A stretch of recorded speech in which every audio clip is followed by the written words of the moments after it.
Kalau kita bisa menemukan barang yang harga dari sananya murah, kita bisa jual di sini di Indonesia dengan mahal, bisa untung 500%. Itu sih. Nah, tapi kalau barang tertahan sampai 6 bulan kalau nggak salah itu. Uang udah masuk loh.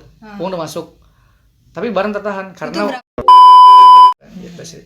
Berarti dari awal kakak mulai bisnis di bidang percetakan ini, alat-alatnya itu nggak pernah beli dari Indonesia ya? Selalu dari Cina? Iya, nggak pernah sih. Karena kalau ekspor kita pernah ke Amerika, Oh, kalau ekspor Amerika? ke Malaysia, sama Australia kalau nggak salah kamu waktu itu ya. Kalau kakak ada agent atau jasa di Cina itu untuk menelusuri alamat. Ada Pertanyaan yang sangat urgent nih menurut aku nih kak. Kakak sendiri pernah nggak sih yang namanya ngalamin penipuan selama memulai bisnis ini? resiko juga ya. Resiko yang selanjutnya itu adalah barang yang dikirim ke sini Nggak tidak sesuai. sesuai dengan yang difoto misalkan. Oke, oh gitu. Makanya ada juga solusinya itu. Wow. Minta dong legalitasnya gitu kan. Terus kan dia ngasih kan. Kalau dia nggak mau ngasih berarti kan Mencurigakan. something ya.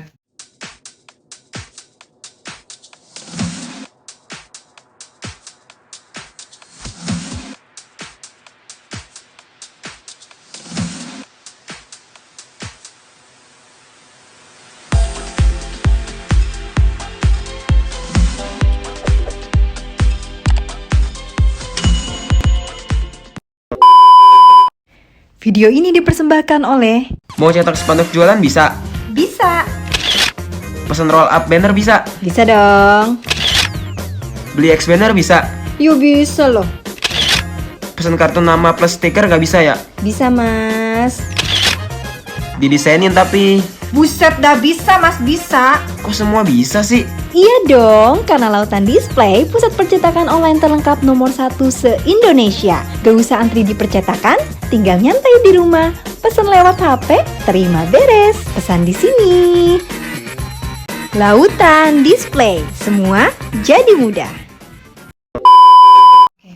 Nah kak, sebenarnya ya kan kakak bilang dari tadi tuh mental aja. Berarti kakak kan pernah dong tapi ada rasa takut untuk mulai bisnis impor, pernah dong? Ada nggak? Bukan pernah.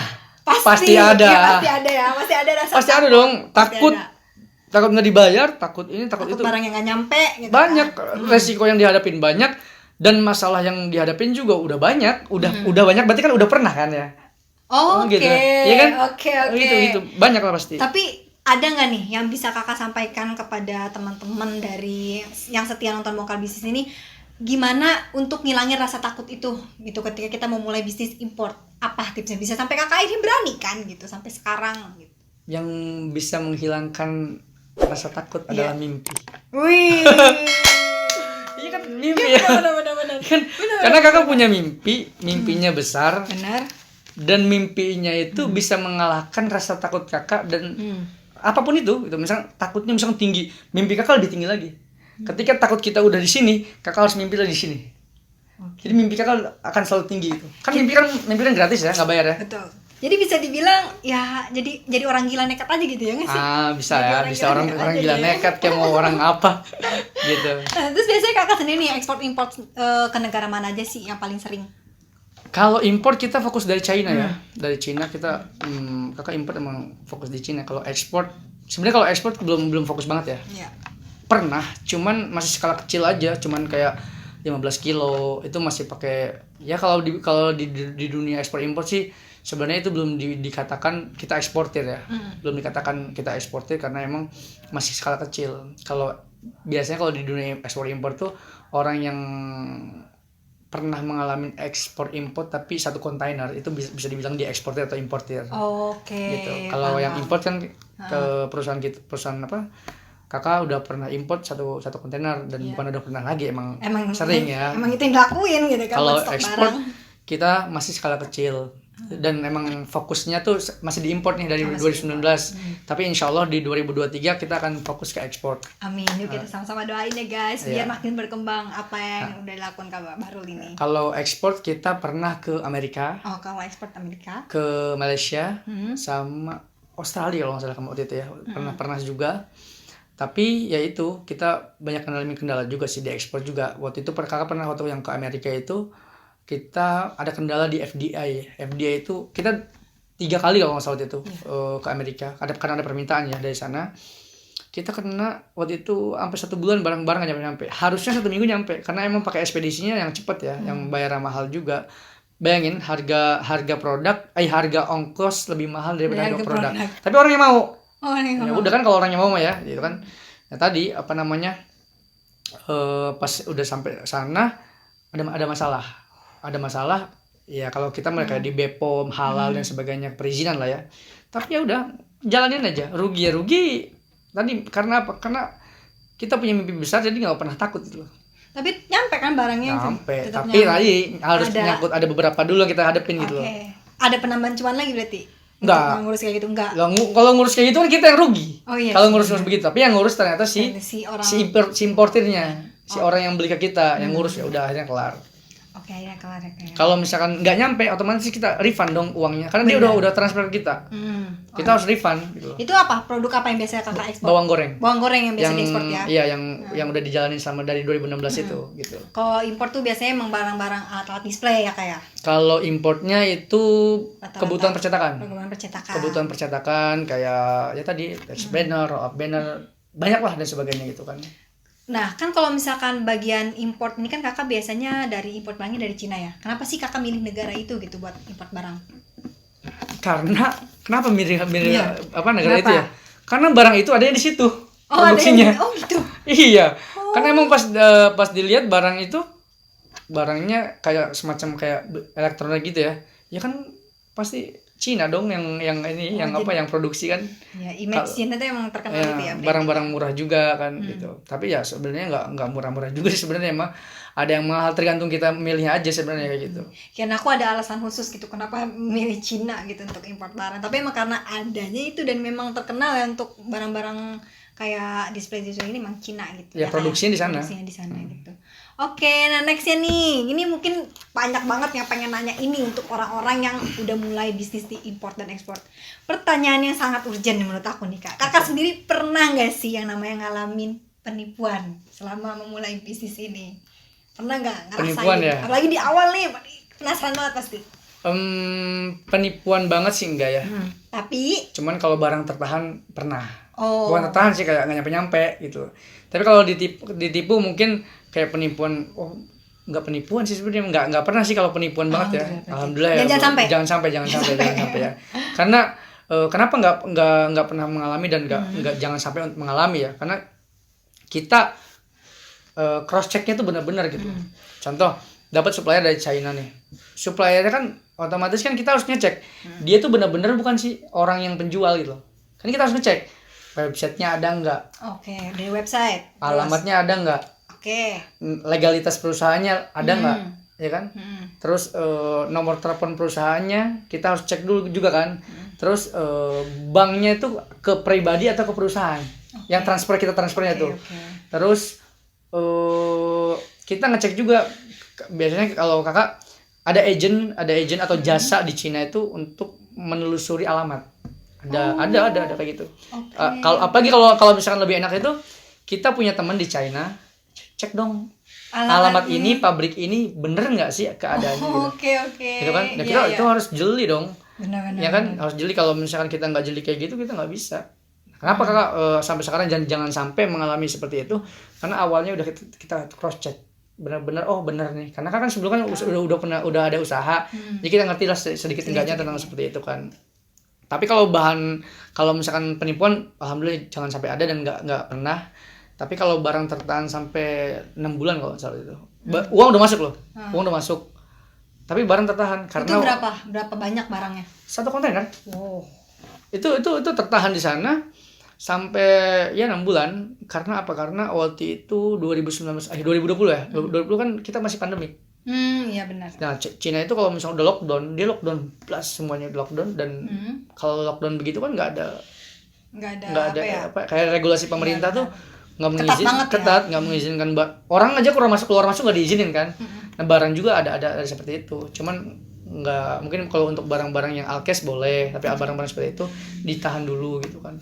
Oh, regulasinya jadi sampai 6 bulan ya. Dan itu ngurusnya lumayan ribet kah atau harus ada penambahan biaya lagi atau gimana kakak waktu itu? Tergantung ya. Kalau misalkan barang kita tertahan di pabrik mereka ya kita nggak usah ngurus, ya tinggal nungguin waktu aja. Oke. Tapi kalau misalkan barang kita udah masuk ke kapal dan udah nyampe, misalkan udah masuk ke apa, ke port tuh apa ya, pelabuhan.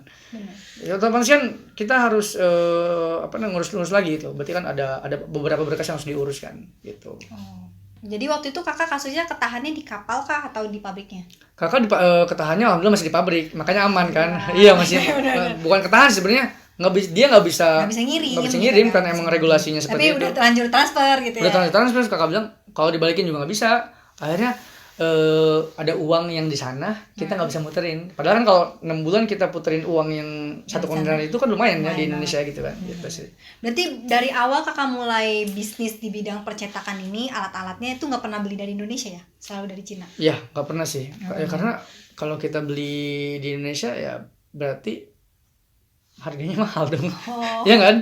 Tapi kalau misalkan untuk karena kan sekarang kan kita udah jualan online juga kan, nggak ke nggak ke permintaan by request doang, nggak. Kita juga udah buka toko online. Kita juga ya sekarang ini udah masuk ke dunia percetakan, ke jasa percetakan online. Ya tadi yang udah kakak sebutin ya, usahanya itu bukan ekspor impor aja, kita juga udah buka percetakan juga tapi berbasis online kan. Jadi kalau kehabisan barang ya kadang-kadang kita juga cari barang gitu kan. Kan kalau nungguin kalau nungguin barang dari Cina kan kita impor kan sebulan biasanya barang nyampe kan. Dan ya beberapa mungkin kita masih beli ke supplier lokal mungkin. Ya karena kita barangnya banyak sekarang. Oh iya. Ada ya barang Kak? Ya kalau jenis barang kita ada 341 jenis barang. Jenisnya doang. Jenisnya bukan barangnya. Kalau barangnya mungkin ada kali 100 nyampe. Gitu. Makanya kan untuk maintenance barang segitu kan kita nggak mungkin import. Misalkan habis barang A, ini misalkan barang ini kan roll up habis, tapi yang lain banyak, nggak mungkin dong kita beli roll up 1 kontainer gitu kan. Jadi kan harus cari di lokal dulu gitu. Oke, paham. Dan nih mungkin yang nonton podcast kali ini, Pokal Bisnis kali mungkin masih ada yang ragu nih Kak tentang bisnis import segala macam. Nah, coba Kakak bisa kasih lagi nggak gambaran apa sih keuntungannya kalau kita itu bisa bisnis import apapun gitu, produk apapun, apa yang kakak rasain deh keuntungannya untuk bisnis kayak gini? Sebenarnya sih kalau masalah keuntungan ya, ya kita mau bisnis di lokal ataupun kita bisnis import pun sama ya, sama aja. Cuman mungkin kalau misalkan keuntungan di import ini, kalau kita milih produk yang pas, kita bisa dapat keuntungan yang lebih besar. Ngerti nggak? Ada contoh import barang begini, keuntungannya misalkan 20%. Kalau kita bisa menemukan barang yang harga dari sananya murah, kita bisa jual di sini di Indonesia dengan mahal, bisa untung 500%. Itu sih. Misalkan harga 20.000, kita bisa jual 200.000. Wah, itu ada yang kayak gitu. Ada yang kayak gitu. Dan ada. Banyak nggak? Dan banyak. Tapi kalau untuk sekarang mungkin sulit ya, tapi pasti ada. Ada yang kayak gitu. Karena apa? Karena di sana kan murah ya. Di sini kita jual mahal gitu kan, pasti kan untungnya besar kan. Nah itu keuntungannya di situ. Masalah kalau keuntungan dari ngelihat dari sisi uang profit ya kayak gitu. Ada lagi selain dari profit Kak? Kalau selain dari profit, kayaknya ilmu sih sebenarnya. Ilmu karena kan kalau kakak sebelumnya kan yang di usaha bawang goreng itu kita masih di lokal ya, di lokal. Kalau misalkan bisnis yang diimpor ini kan kita berkecimpung dengan kayak kita komunikasi dengan orang luar seperti apa, ya kan. Terus sebenarnya ini kakak juga pengen kunjungan nanti ke Cina nih. Iya, pengen ke Cina untuk kunjungan ke pabriknya kan. Nah itu juga salah satu keuntungannya, kita bisa ke sana. Secara gratis kunjungan itu? Enggak dong. Kirain nih, ayo main sini gitu. Enggak dong. Gitu. Enggak. Dia sendiri. Ya kan kita kunjungan ke pabrik kan, kita dan sebagainya kan. Itu sih keuntungannya. Ilmu relasi juga ya? Relasi juga gitu. Banyak lah sebenarnya keuntungannya. Tapi ya resikonya juga banyak. Tapi tadi agak ketinggalan deh, kan kakak tadi jelasin beberapa hal yang harus kita cek nih biar kita tuh tetap aman kalau kita mau bisnis import. Nah salah satunya kan ada cek kayak alamat segala macam. Nah itu kakak waktu itu ke teman apa kak lewat agen? Oh kalau waktu itu kakak kebetulan ada teman di sana. Enaknya ya, ada temen. Tapi kalau nggak ada teman bisa lewat agen gitu ada? Ada agen, tapi kan kita harus lihat juga agennya bener apa enggak. Bisa jadi loh, bisa jadi loh. Ya? Si agen ini bisa jadi kerjasama sama si supplier. Misalkan ini suppliernya bodong. Si agen ini bisa loh dikasih uang sama si supplier bodong untuk bilang iya ada pabriknya gitu. Bisa nggak? Bisa kita nggak ada sih. yang pernah tahu kan. Bisa, bener-bener. Ya kan, kita nggak ada yang pernah tahu. Wah, Cuman nggak bisa lewat internet, ada cara lewat internet gitu. tadi ngeceknya legalitas. Oh, ada selain Ya selain tadi legalitas, terus kayak legalitas itu kayak PT lah, PT, terus alamatnya kita tanya bank atas nama perusahaannya ada enggak, kita lihat websitenya ada enggak sih, terus lihat di dia ada nggak sih di Alibaba misalkan. Kan kalau di Alibaba kan kelihatan tuh toko yang udah setahun, 2 tahun, 3 tahun, 4 tahun, dia lihat transaksinya juga. Oh, dia kan di Alibaba bisa dilihat tuh. Oh, ini perusahaan transaksinya selama 5 tahun sekian. Banyak lah ya, indikatornya banyak. Dan lihat legalitas itu bisa di internet ya? Oh, legalitasnya. Enggak, kita minta aja kan, kita Minta chat kan, aja. kita Oh, chattingan. gitu. Oh, minta kayak Chattingan gitu sama ya? dia. Chattingan sama si supplier. Apa namanya? Kita ngomong kayak gini. Minta dong apa namanya? Legalitasnya gitu kan. Terus nanti dia ngasih kan. Kalau dia nggak mau ngasih berarti kan Mencurigakan. something ya. Betul. Nah, gitu. Minta aja pas dicek. Oh, ini bener apa? Nah, kita kan nggak tahu nih ini bener apa kagak nih. Karena kalau legalitas di Indonesia sama di sana kan beda Beda. kan. Ya kita tanya aja sama kakak kan punya temen tuh yang Temen lagi. Iya kan? Ya sih benar sih. Kan kakak punya temen yang udah pernah import kan. Ini bener nggak sih legalitas kayak gini? Oh benar. Kalau misalkan nggak ada temen gimana? Ya buka aja di Facebook komunitas ekspor import. Nanti di situ cobalah cari teman. Oke. Simpelnya gitu, Oh, simpelnya. simpelnya gitu ya. Wah, ya sih ini benar-benar ilmu semua nih guys. Jadi kalau kalian nggak punya teman orang dari Cina langsung, jangan sedih karena itu tadi syaratnya banyak banget. Bisa ikut dari komunitas ekspor dan impor, atau bisa juga kalian cek di Alibaba langsung gitu loh. Itu kan lebih mudah lagi dan itu bisa kalian pelajari masing-masing lewat internet. Sekarang banyak banget ilmu kayak gitu ya kayak. Yep. Nah, tadi ngomongin resiko juga, resiko. Nih, sebelum kita tutup podcast di part 1 ini, Oke. coba dong kasih tahu. Emang selain resikonya takut barang yang gak nyampe, apa aja sih resiko dari bisnis import ini dan ekspor? Resiko impor. 1. Tadi takut barang nggak nyampe. Nyampe. Resiko yang kedua itu tokonya penipu apa enggak. Oke. Si suppliernya atau pabriknya atau distributornya penipu apa enggak, ya kan? Kalau misalnya penipu otomatis barang nggak nyampe dong. Iya benar. Ya kan? Yang ketiga, kalau emang dia penipu, pasti kalau kita transfer abis itu menghilang. Bener nggak? Kita harus ngecek juga transfer bener nggak itu dia benar-benar perusahaan nggak? Nah transfernya itu ke bank perusahaan, jangan bank pribadi. Ya kan gitu kan? Resiko kerusakan barang, Oke, kerusakan barang. ya kan? Benar sih. Sampai sini kalau rusak gimana?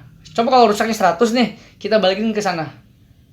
Apakah masuk nanti ongkos kirimnya? Enggak kan? Iya. Nah, paling kita benerin di sini kan? Paling gitu. Bener nggak? Benar. Iya dong. Terus resiko perizinan. Perizinan kayak ngurus-ngurus bea cukai dan sebagainya kan itu juga emang gampang ya kan, nggak gampang juga kan resikonya itu kita ngadepin ini. Terus kalau misalkan ada jalur, kan kalau di impor tuh jalur merah, jalur hijau ya, itu nantilah dibahas ya. Kalau kita kena jalur merah nanti kita harus ngapain?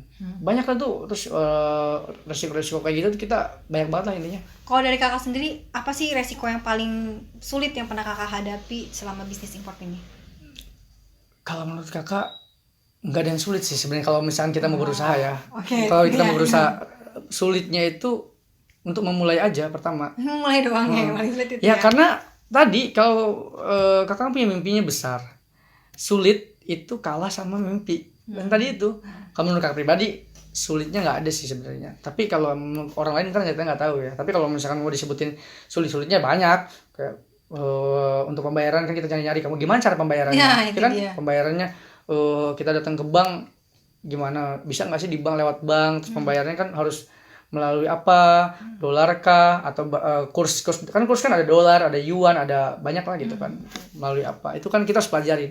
Jadi prosesnya itu bertahap banget kayak tangga tek itu harus kita pelajarin semua. Misalkan ada 100, tangga ke 1, ke 2, ke 3, ke 4, ke 5 sampai ke 100 itu harus kita pelajari dan kita harus lewati. Dan semua itu butuh proses dan gak ada yang instan. Kakak ikut nggak komunitas ini barang ekspor import? Dulu ikut Dulu ikut. 2019 20 ikut, tapi semenjak 2021 udah nggak pernah ikut lagi kan. Udah nggak sendiri, pernah udah ikut, sendiri. oke. Dan yang sering kalau kakak lagi lihat grup nih, apa sih yang paling heboh gitu yang diomongin? Misal kayak kendala-kendala mereka yang paling heboh yang sering dibicarain apa kak? Tadi sih apa namanya? Perizinan. Apa? Kok ini barangnya sampai sini kok nggak sesuai ya gitu. Oh, nggak Oh tadi sesuai, resiko juga ya. Resiko yang selanjutnya itu adalah barang yang dikirim ke sini Nggak tidak sesuai. sesuai dengan yang difoto misalkan. Oke, oh gitu. Makanya ada juga solusinya itu. Wow. sebelum sebelum kita import yang banyak, ya minta sampel dulu lah. Sampel, minta dong sampel gitu, kirim 1 atau 2. Nah, kakak sering kayak gitu minta sampel? Sering. Minta sampel nyampe ke Indo. Oh ini sesuai nih, nanti dipastikan lagi. Pastikan ya barang yang sampai ke Indonesia itu sesuai dengan sampel yang kamu kasih. Gitu. Biasa sih kalau kakak selama ini ya bisnis sering import gini, jarang sih mereka yang nipu ya, yang dari sana ya, dari China tuh nggak ada sih, bukan jarang, emang nggak ada. Belum, jangan sampai. Dan jarang juga mereka nggak sesuai dari yang sampel juga, jarang juga sih, karena memang mungkin perusahaan mereka udah setara internasional kali ya, makanya nyampenya barang sesuai. Paling agak rusak pernah. Nah, dan emang nggak minta balik ke sana kan ya kak, karena emang lumayan juga ongkosnya kan ya. Kita benerin aja. Benerin. Kalau masih bisa dibenerin, kalau nggak bisa dibenerin ya resiko. Ya udahlah gitu ya. Itu kan namanya resiko dari barang import ya guys. Nah jadi dari apa yang udah kak baru sampaikan ini bener-bener banyak banget nih kan. Ini padahal kita belum ngupas bener-bener sampai tuntas, kayak baru luar-luarnya aja, tapi udah banyak obrolan daging sih saat ini. Dan apa ya, yang utamanya itu dari kabar sampai ini tuh adalah kamu tuh harus bener-bener punya mental yang cukup kuat, bukan cukup kuat, memang harus kuat banget gitu, karena buat import tuh resikonya tadi berapa ya, udah lumayan banyak banget. Nanti kalau kalian itu bisa kalian rewatch lagi aja kayak gitu. Dan selain itu jangan lupa, biar selalu aman kalian juga harus pintar-pintar cross check. Jadi jangan asal kayak iya aja gitu, cross checknya apa aja kamu bisa rewatch lagi video kali ini ya. Nah tadi yang udah kak baru sampein juga ada beberapa hal, kayak misalkan pembayarannya kayak gimana, pakai kursnya apa. Nah itu tuh kita nggak bakal bahas di part kali ini kak, karena part kali ini kita pengen tahu pengalaman kak Bahrul aja kayak gimana. Dan ternyata alhamdulillah selalu aman. Berarti ini tuh semuanya tergantung dari diri kalian sendiri aja sih. Harus pintar-pintar cross check lagi ya kak ya. Nah buat di next part, di part 2 nya kita bakal bahas tentang apa aja syarat dari barang import ini kalau kita mau bisnis gitu, dan juga gimana step by stepnya. Nah itu kita bahas di next part ya. Kalau gitu Kak Bahrul jangan kemana-mana, kita bakal bahas lagi selanjutnya di Bokal Bisnis part kedua. Bye bye. SPM, salam pengusaha muda, semangat.